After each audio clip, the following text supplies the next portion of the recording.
Hello again, and welcome to another Minecraft vlog entry. I have some great things to show you this time, but first let's take a peek at the necromancer cave.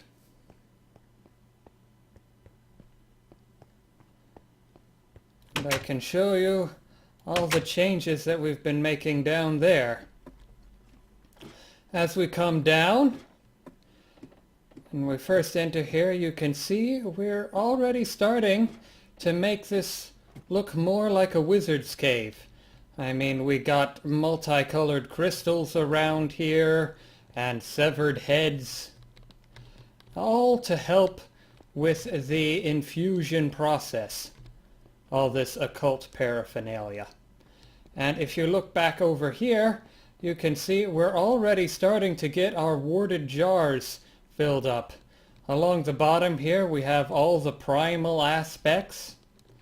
Along the top we have a few extras that we've needed for different infusions, and we have been doing infusion, as well as some that are just been produced as byproducts. And we may need to start building another row soon if it fills up anymore, but we'll see. But most all of this has been for the purpose of creating the silverwood wands.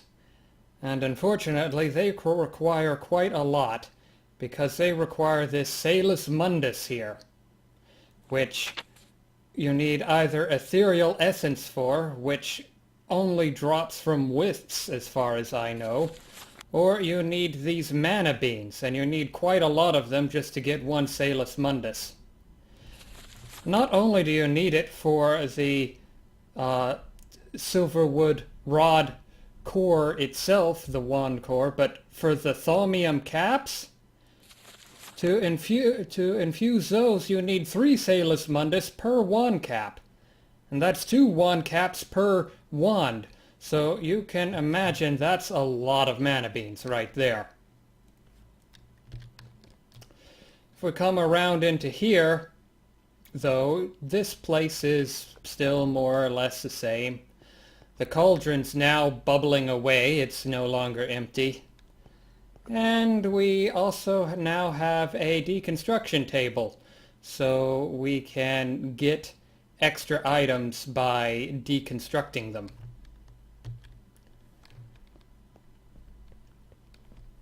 So, heading on back out, I can show you more of the changes that we've made in our world.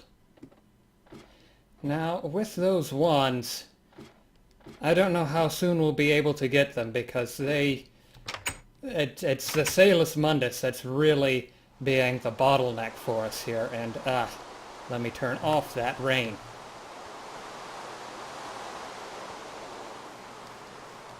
There we go. Maybe. There we go. No more rain.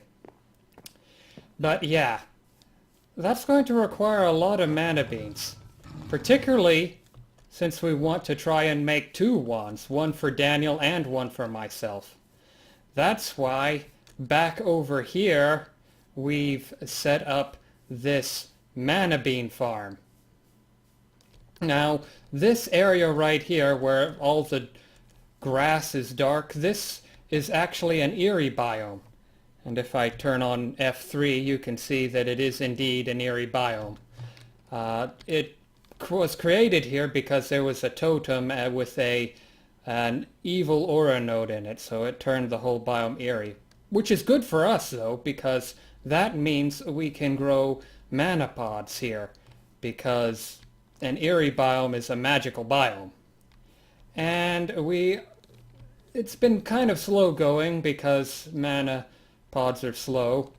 And we do have a lamp of growth here to help speed things along, and a warded jar of Terra to help power that. Unfortunately, it's empty right now.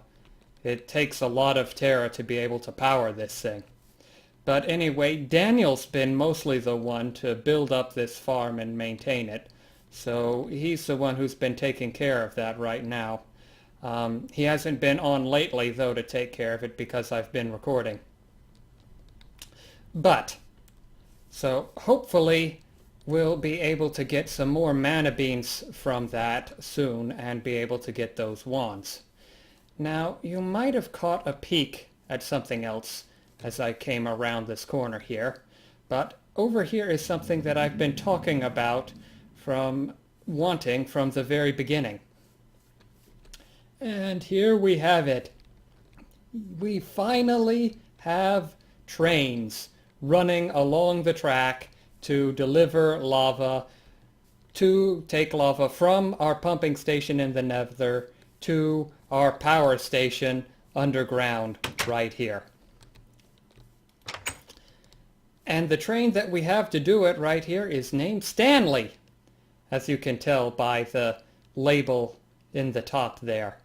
And we have several different carts on him, a cart for riding in, 2 tank carts for picking up the lava and transporting them, and a world anchor cart so that no matter where Stanley is in the world, he's always chunk loaded, so he can continue taking lava for us even when he's not around.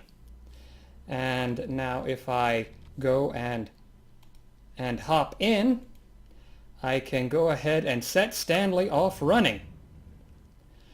Of course, he's not going to do a whole lot right at the moment because he still has to warm up.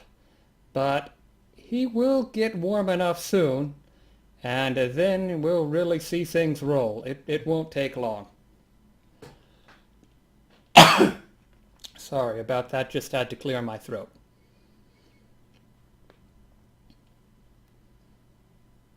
Just take a moment to look around, admiring the scenery while we're waiting on Stanley. And oh, here we go. We're already off.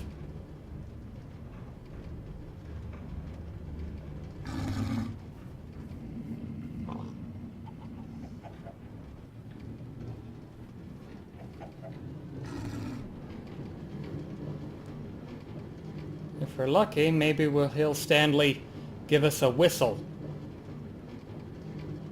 Because he'll do that from time to time.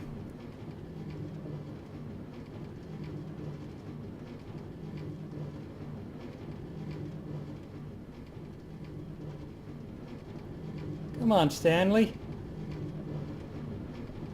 Okay, here we are. Almost at the pumping station.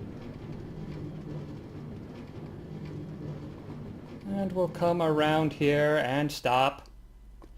And if we turn around, you'll see this pipe extend. And it goes ahead and starts filling up the tank with lava. And all that lava is coming from our pumping station in the nether. So if I hop out here, you can see the thing being pumped out in there. And if I come around here, we can come around to this area here with the nether portal. Now let me just come down here so you can get a better look at that.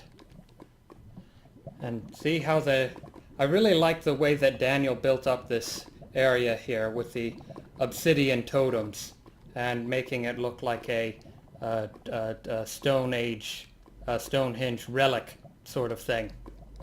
But anyway, let's head inside so you can see the changes that we've made at the pumping station.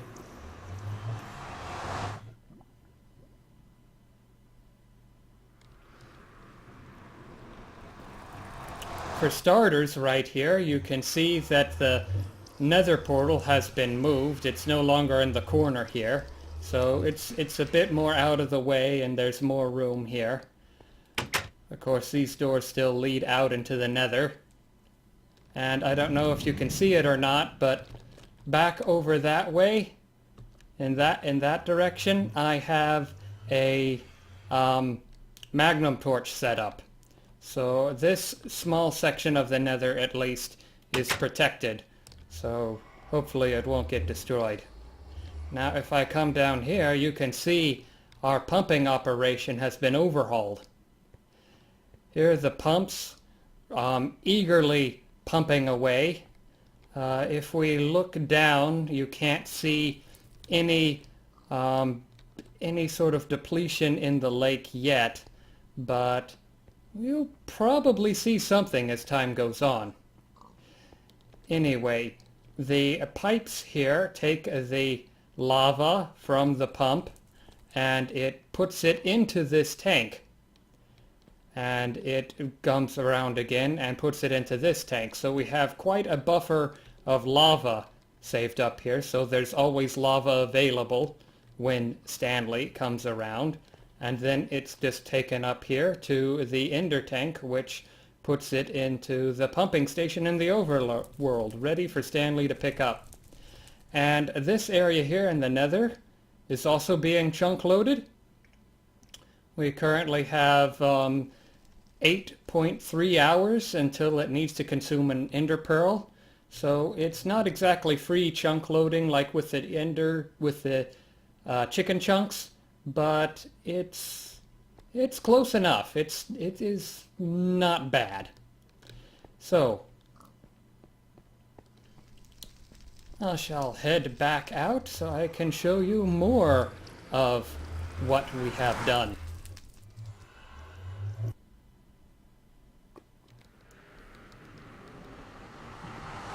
It's already turning night now, and let's see, can we see the moon rising? No, we can't. Unfortunately, we can't. That's a pretty cool shot, but it's not working right now. And actually, before we go on, let's make it day again so that you can see what's coming up ahead.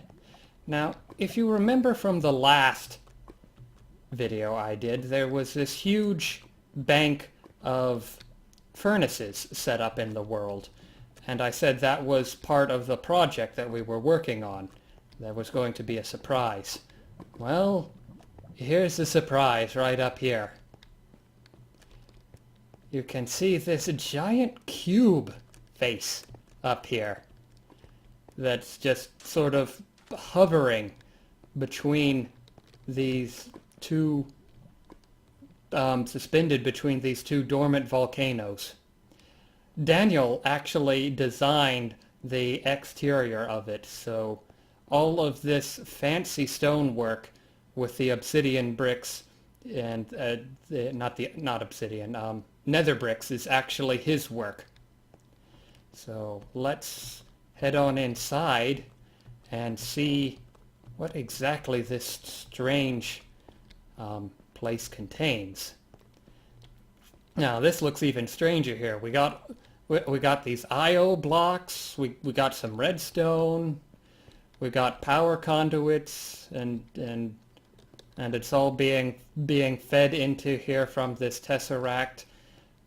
But so what in the world is going on here?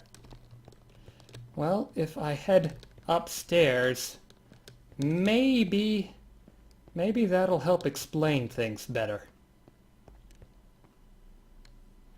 Let's see here. Well, we have this iron door and a switch here, so what's inside here? Ah, this looks like some sort of blasting chamber. I mean, it's covered in obsidian bricks, so it's all entirely blast-proof. On each of the edges here we have grinders, so which are all grinding away, so they'll take care of any mobs, hostile or neutral, that could find their way in here. But where would the mobs come from? Well, we have this autonomous activator right here, which is currently full of Animal TNT. So you can kind of get a feel for what this chamber is used for. You can imagine a redstone signal comes down here to the autonomous activator. It dispenses the TNT, and it's surrounded by these redstone torches, so the TNT is currently lit, and then it explodes, filling this chamber full of mobs, and then the grinders take care of the mobs, and send their drops out for us along these various pipes here up to the level above. And you can see the pipes go all the way around the whole thing. But let's take a peek at what's up top. Well, all that piping comes over here to this buffer chest, and then it gets pulled out from there into this wall of barrels, where we have practically every mob drop, vanilla mob drop, in the game. And you can see we've already collected quite a lot. We got three, almost 4 stacks worth of ender pearls. And because Animal TNT is made out of the animal parts plus gunpowder, it's almost fully sustainable. The only thing that we don't have is sand. And of course over here is just a runoff chest for anything that we do not have a particular barrel for. And of course we have our tank here collecting mob essence. We already have 221 buckets worth of mob essence. Wow, that's a lot. But let me show you this thing in motion. So I'm going to have to increase the difficulty in order for this to work. But when I push this button here, you should see some things happen.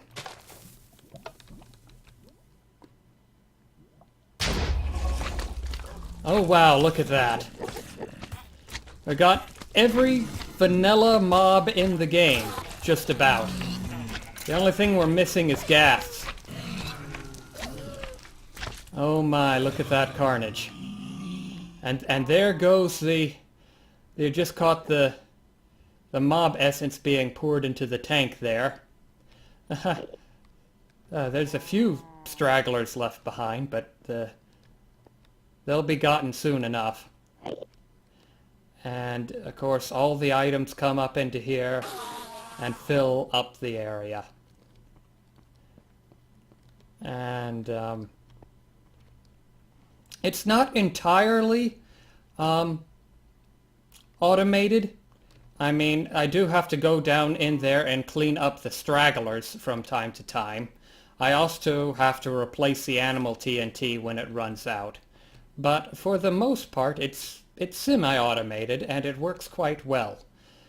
That's about wraps up this episode, so I'll just leave you with the mobs going, and I shall see you next time.